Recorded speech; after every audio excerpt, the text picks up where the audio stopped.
Check this out. The first thing I want to show you is from Benny Johnson. Many of you probably saw this already, but this is, I don't know, it's epic, I guess. The amount of Democrats calling in a C-SPAN during the GOP convention saying that they're switching parties is insane. Democrats are leaving Joe Biden's radical left party for Trump. It's 9 minutes long. But there's one thing I want to play. Actually, I don't think I can play because I don't think it's working. But at the 7-minute mark is a woman who says she fled socialism and that she's like an older lady, too, with an accent. And she's like, if I have to lay my life on the line to defend this country, I will do it. And I'm just like, I'm clapping. Like, yes. Yeah. How is it that we have these immigrants who escaped socialism saying I would die for this country? And we have socialists born in this country saying, like, death to this country. Yeah. Man, that's messed up. Well, it doesn't translate to the actual working class. Check this out. Donald Trump posted this to his website. This is a letter signed by six mayors, yeah, from what's called the Iron Range in Minnesota. I'll be completely honest. I had not heard of the Iron Range until this happened. I hadn't either. Yeah. I don't think there's not to be disrespectful, but I don't think there's a lot of people who live in the Iron Range. But let me read this so you get an understanding of what this means. And the first thing I want to do is I just want to show you that this is the Wikipedia page for the Iron Range, and they specifically note that it's a largely unionized workforce. The rural areas remained Democratic Farmer Labor Party. Not even the Democratic Party. It's the Democratic Farmer Labor Party. This is union, straight up. Yep. And the DFL basically is associated with the Democratic Party. They say the area remains the greatest Democratic stronghold in Minnesota after the urban centers of Minneapolis and St. Paul. They say in 2016, Donald Trump's populist message enabled him to gain ground in the Iron Range, winning multiple counties and reducing the Democratic margins of victory in others. Well, I want to show you what actual working class people in this country believe. Because there's something I noticed about, I don't know, everything from the far left. They're young, unhinged, and typically well off. And they're screeching about socialism. And I'm like, none of these people work. Like, where's the 50-year-old dude who's like got a construction hat on, who actually, does labor, like farmers. Right. Well, remember that, who was that guy? Banks, who was saying that the rioters and protesters can't get unemployment. They're just not working. Right. They're not working at all. They have all the time in the world to protest. Jim Banks, right? Yeah, I think so. So there's is he in Congress? He's Indiana. I think he's a representative. Rep. Look him up. Yeah. Anyway, this Republican from Indiana is saying that he wants to cancel federal unemployment benefits for people convicted on rioting charges. Think about what that means. That means right now there are far left rioters romping around screeching about, how they hate this country, and they're being subsidized by our taxpayer dollars. That makes me feel real good. Oh man. Let's read this letter and feel a little bit better. Okay, sorry about that. Here's this, you can see it's from donaldtrump.com. They say on August 28th, fellow Americans, as greater Minnesota mayors from Democratic cities on the Iron Range of Minnesota, we write today to formally endorse the re-election of President Donald J. Trump and Vice President Mike Pence. Like many in our region, we have voted for Democrats over many decades. We have watched as our constituents' jobs left not only the Iron Range, but our country. By putting tariffs on our products and supporting bad trade deals, politicians like Joe Biden did nothing to help the working class. We lost thousands of jobs, and generations of young people have left the Iron Range in order to provide for their families with good-paying jobs elsewhere. Today, we don't recognize the Democratic Party. It has been moved so far to the left, it can no longer claim to be advocates for the working class. The hardworking Minnesotans that built their lives and supported their families here on the range have been abandoned by radical Democrats. We didn't choose to leave the Democratic Party. The party left us. Doesn't that sound familiar? That's getting really repetitive at this point. It is.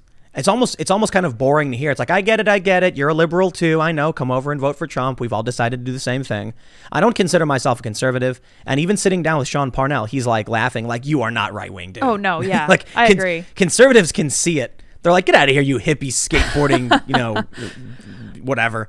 But I the way I described it earlier is, I mean, they hit the nail on the head. It's just gone so far to the left. It doesn't represent working class people anymore. I don't even know what they represent. The funniest part about this to me is watching Twitter, the fake world of Twitter, talk about the people who are like calling into C-SPAN and the people who say, the Democratic Party has moved too far left. Watching people on Twitter say, oh, these are just Trump supporters. These people aren't telling the truth. And I honestly am a little bit entertained to think about what's going to happen in November when they find out that these people are actually telling the truth. Maybe we're in the bubble, but I just don't think so. I don't know. I don't believe it.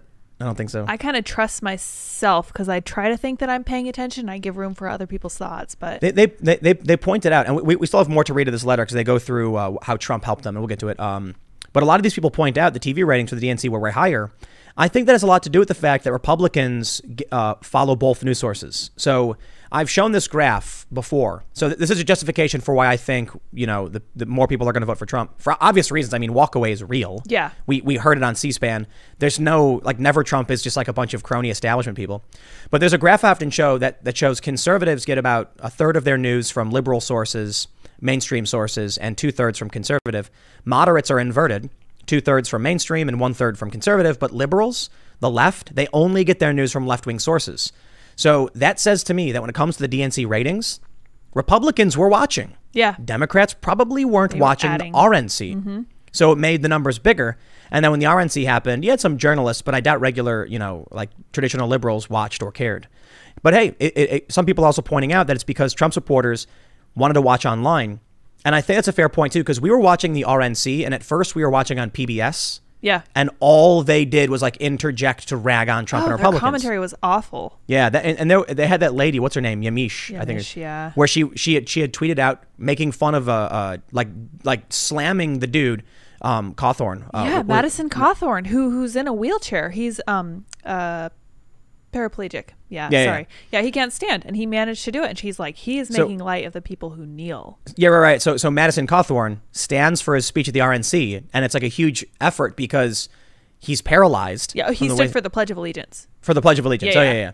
And then this woman from PBS says that he's doing it as a slight against all those who would kneel, and I'm like, he's standing up because he's showing that he believes in this it's not a slight against you. He's just standing up. I don't get it. He thinks it's important. It's inspirational. Yeah. But she's giving commentary during the RNC, and all she was doing was making just lying.